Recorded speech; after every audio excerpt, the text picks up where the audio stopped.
Mi nombre efectivamente es Don Catanazó, para quienes no nos conocemos. Hago parte de un proceso que se llama Fuerza Común, también soy vocera nacional del Congreso de los Pueblos, parte del Comité de Impulso de la Mesa Social para la Paz, docente de la Universidad Externado, investigadora, bueno, muchas cosas, constructora de convergencias políticas. Creo que con muchos y muchas de aquí nos hemos encontrado en escenarios muy diversos y creo que justamente ese es el potencial de este espacio. Y digamos, felicitar un poco quienes de manera muy terca y persistente iniciaron esta propuesta del Congreso para la Paz, porque creo que nos hace mucha falta espacios donde nos encontremos desde distintas trayectorias, desde distintas lógicas, desde distintas miradas. Nos falta convocar a mucha gente aquí para que esto tenga una pluralidad y para que realmente podamos darle una interpretación y un posicionamiento al tema de construcción de paz en un país que, como lo estamos viendo en todo este contexto, difícilmente entiende por qué esto es importante, ¿sí? Y también nosotros tenemos que encontrar la manera de decirle por qué es importante. Bueno, rápidamente voy a intentar poner sobre la mesa algunas ideas y reflexiones frente al proceso de Quito, de la mesa de negociación gobierno-ELN, también un poco frente a las iniciativas de construcción de la sociedad de propuestas de participación y de dinámicas de participación en la construcción de paz. Bueno, y a partir de ahí, como pensando todo el tiempo cómo conectar esto con el Congreso de Paz, ¿sí? O sea, qué cosas el Congreso de Paz puede permitirnos seguir desarrollando o construir una iniciativa hacia ellas. En un primer momento, entonces, solo quiero plantear tres ideas como de contexto,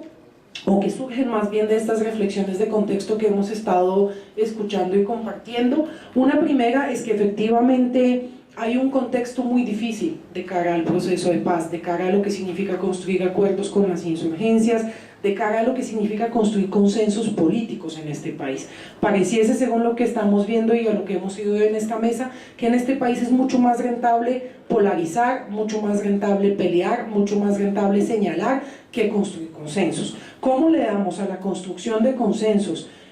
un valor político mucho más visible, que quienes hacen la política lo sientan además mucho más rentable? Creo que es un reto muy importante, no para darle gusto a ellos, sino para nosotros encontrar una clave de construcción y de interpelación con el país que siento que aún no tenemos, porque lo peor que podría pasarnos en este contexto es encerrar la paz en un rincón de la discusión. O sea, que quienes defendemos la paz, quienes queremos la paz, quienes buscamos la paz, nos volvamos un sector de esta sociedad que está en uno de los bordes del debate público, que está en uno de los extremos de lo que hay que hacer. Eso sería, creo que, fatal, y ahí siento que el Congreso debe permitirnos una serie de claves de cómo lo hacemos. Un segundo elemento, bueno, y tiene mucho que ver con las negociaciones en Quito entre el gobierno y el ELN, porque son unas negociaciones que tienen que darse en un momento en el que hay una gran parte de la sociedad que no cree que la negociación con la insurgencia sea nada importante, que hay un sector de la gente que creía en la paz pero que se siente defraudada en términos de cómo se está, a partir de lo que se está dando con la implementación con las FARC, y dice esto que nos decía Jairito, que es muy importante. La gente le está diciendo a la guerrilla en las regiones: por favor, no dejen las armas, no nos dejen solos porque esto no va a funcionar, nos van a matar, los van a matar. Y eso es un momento muy difícil, ¿sí? Tanto para la gente en las regiones como para la gente que está tratando de construir un tránsito de las armas a la política, o más bien a otra manera de hacer la política que ya no involucre las armas.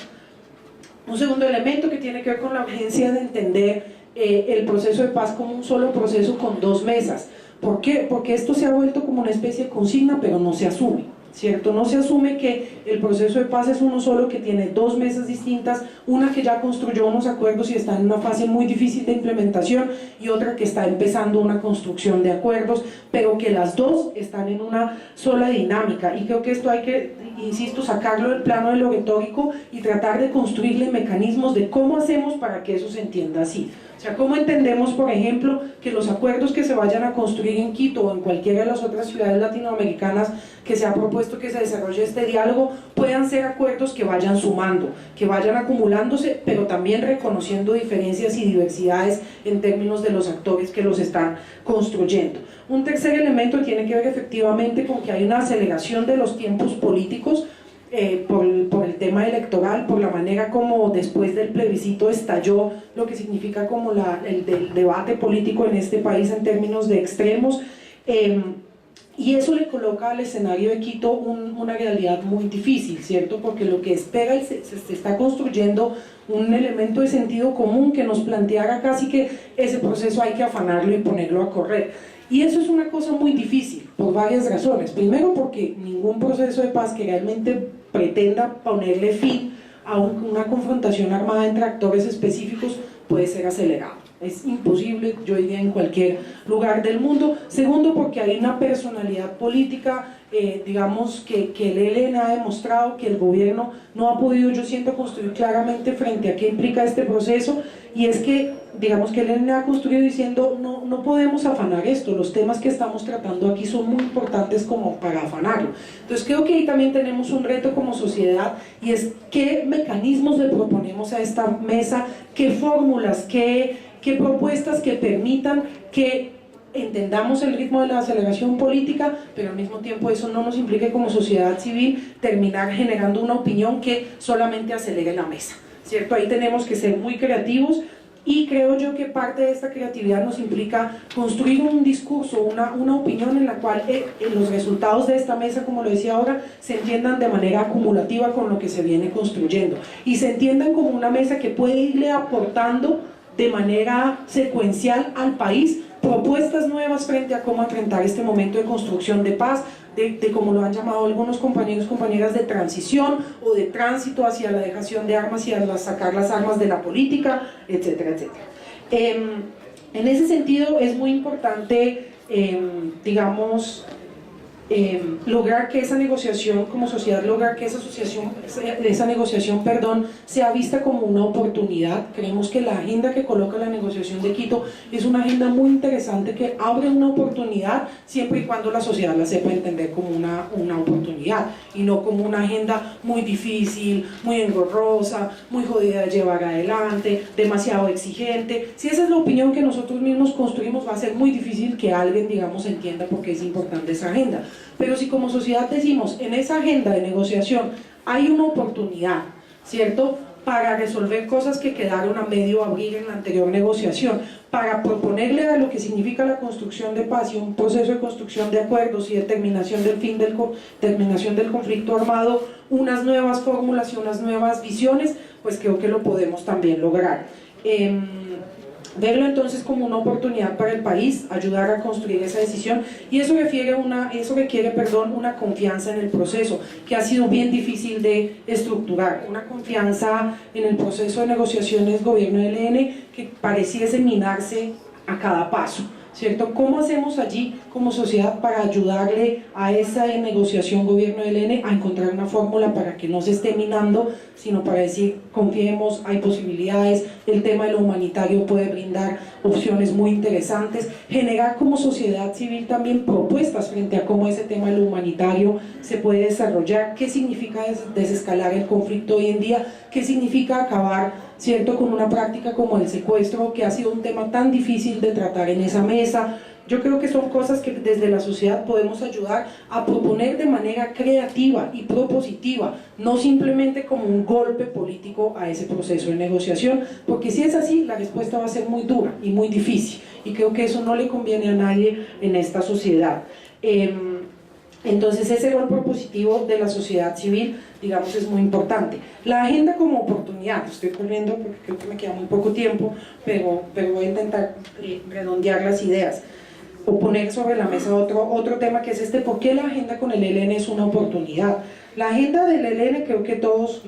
digamos aquí la conocen rápidamente. Hay un primer punto de participación de la sociedad, un segundo punto de democracia para la paz, un tercer punto que implica hablar de las transformaciones para la paz, un cuarto punto que implica hablar de las víctimas, que creo que a la luz de lo que nos decía la profesora María Emma Wills es muy importante tener el espacio para volverlo a poner sobre la mesa, un quinto punto que habla del fin del conflicto armado, que casi que uno diría es el único punto en el que específicamente el ELN y el gobierno van a discutir de qué hacer con el ELN o de cómo proponerle al ELN un nuevo camino, y un sexto punto que tiene que ver con la implementación. Los recuerdo porque creo que hay una lógica de construcción de agenda distinta a la que vimos en el proceso de La Habana. No es ni mejor ni peor, es distinta y es complementaria, ¿sí? en un solo proceso de paz. ¿Por qué es distinta? Porque esta agenda está centrada primero en ubicar el tema de participación de la sociedad de una manera transversal. A pesar de que hay un punto que se llama participación de la sociedad, que es el primer punto, si uno mira cómo están estructurados los otros puntos, o sea, cuál es el énfasis que se le pone al punto de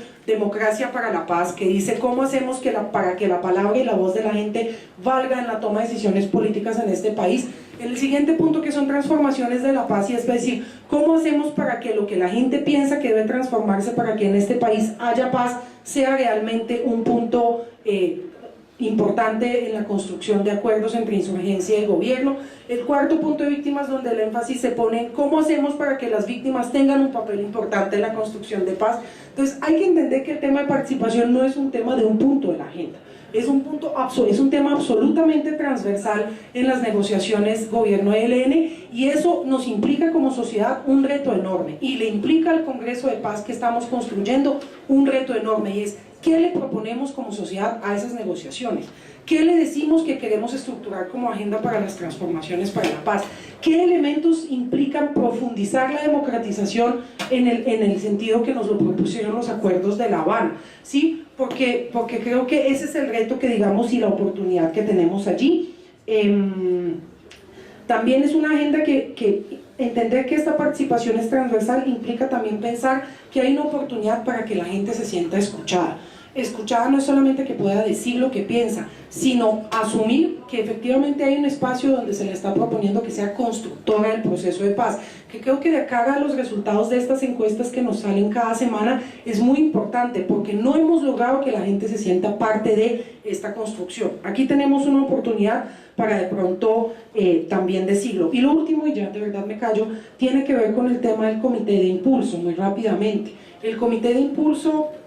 de la Mesa Social para la Paz es un proceso que lleva construyéndose 3 años. No ha nacido como alguna gente lo ha pensado, digamos, porque se hayan abierto unas negociaciones en Quito entre el gobierno y el ELN, sino que ha nacido justamente y nace en el contexto de las negociaciones de La Habana, justamente tratando de ubicarle una importancia central al tema de la participación social en la construcción de paz. En ese sentido busca construir un método para ello. Ese método pasa hoy en día, digamos, se inspira en generar un reconocimiento al acumulado y a la potencia de lo que implica que la gente tome decisiones sobre su vida, que en un país como Colombia es muy importante, que hay mucha experiencia construida en eso, porque como hemos tenido un Estado que no decide, digamos, pues la gente se ha tomado la posibilidad de decidir, y eso lo queremos resaltar. En ese sentido, y ya en ese contexto específico, entonces el Comité de Impulso busca generar una propuesta de mecanismo de participación de la sociedad en la construcción de paz y una propuesta de agenda de transformaciones para la paz.